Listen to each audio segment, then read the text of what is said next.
But, in California, 1 out of every 5 people is actually considered obese. So what's that mean? That means this whole table here goes, it's not fucking me. But I got news for all of you, there's more than 5 people here. There are fatties amongst you. And we're coming for you. Slowly. With breaks for naps and snacks.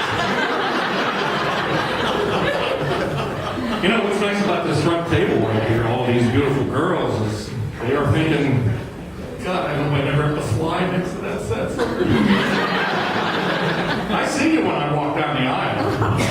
You guys have the same look on your face that people in Tokyo do when Godzilla rises out of the ocean.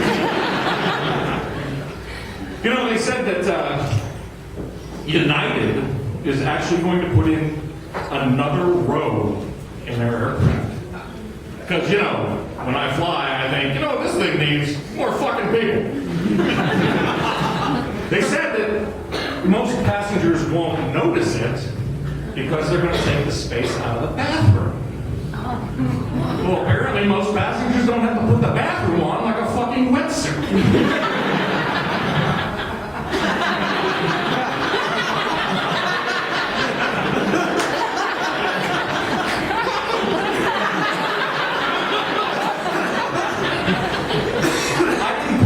Occupied finger cross one time, a woman opened a